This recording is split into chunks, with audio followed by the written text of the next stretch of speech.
For much of its existence, WCW was one of the top professional wrestling promotions in the United States alongside the World Wrestling Federation, WWF, now known as World Wrestling Entertainment, WWE, at one point surpassing the latter in terms of popularity. After initial success through utilization of established wrestling stars of the 1980s, the company appointed Eric Bischoff to executive producer of television in 1993. Under Bischoff's leadership, the company enjoyed a period of mainstream success characterized by a shift to reality-based storylines, and notable hirings of former WWF talent.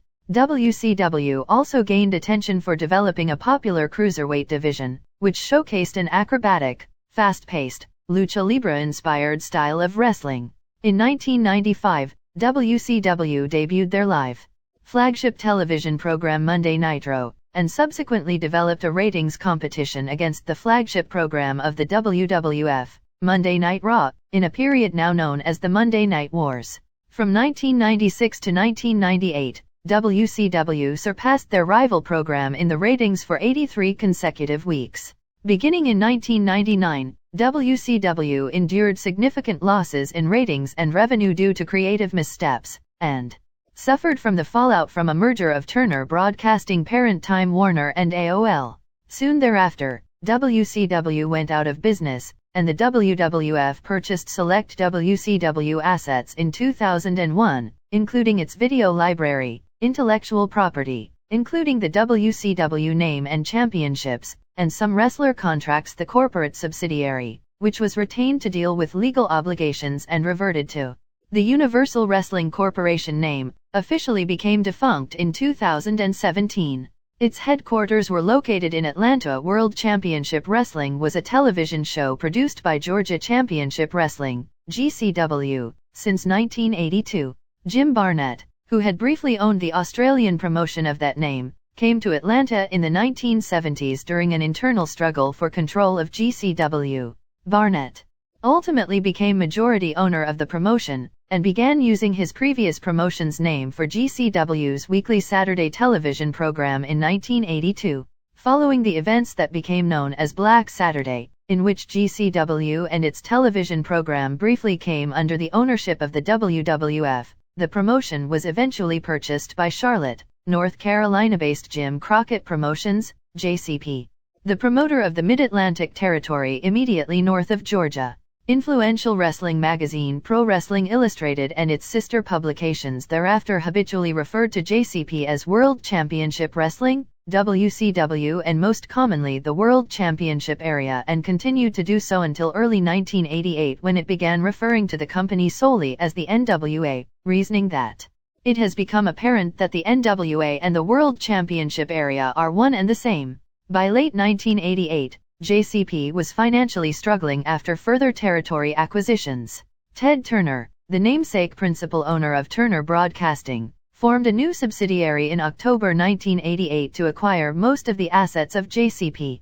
The acquisition was completed on November 2, 1988. While initially the subsidiary was incorporated as the Universal Wrestling Corporation, following the purchase the decision was made to utilize the familiar World Championship Wrestling as the name for the promotion. Topps had been making professional wrestling cards from 1998 to 1999. Leadership and booking at WCW went through various changes in business and creative leadership during its existence. Some figures, like Jim Herd, were television executives lacking in wrestling promotion experience. Others, like Bill Watts, Ole Anderson, and Dusty Rhodes, had extensive experience in the business, but were ineffective at growing WCW's largely regional audience into a national and international one, as Vince McMahon had successfully done with the WWF.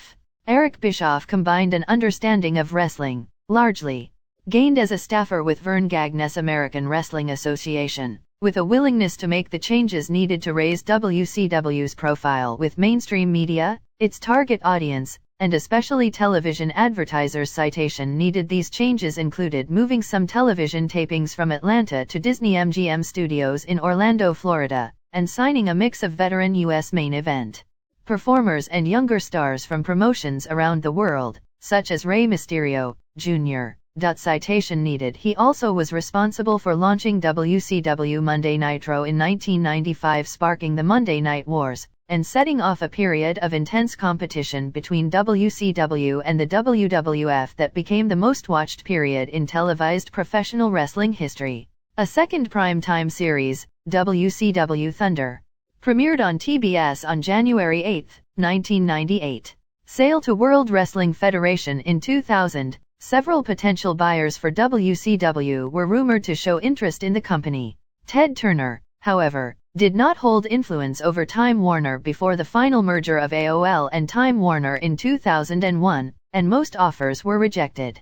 Eric Bischoff, working with Fusient Media Ventures, made a bid to acquire the company in January 2001. One of the primary backers in the WCW deal backed out after AOL Time Warner refused to allow WCW to continue airing on its networks, leaving Fusient to take that offer off the table while it attempted to bring a new deal around.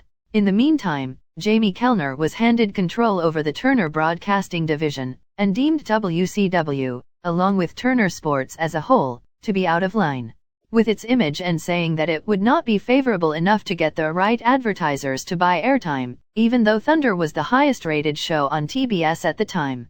As a result, WCW programming was cancelled on TBS and TNT. In the book Nitro, The Incredible Rise and Inevitable Collapse of Ted Turner's WCW by Guy Evans, it is said that a key condition in WCW's purchase deal with Fusient was that Fusient wanted control over time slots on TNT and TBS networks, regardless of whether these slots would show WCW programming or not. This influenced Kellner's decision to ultimately cancel WCW programming. WCW's losses were then written off via purchase accounting. According to Evans, in the post-merger environment, the new conglomerate was able to write down money-losing operations, essentially eliminating those losses because of their irrelevancy moving forward.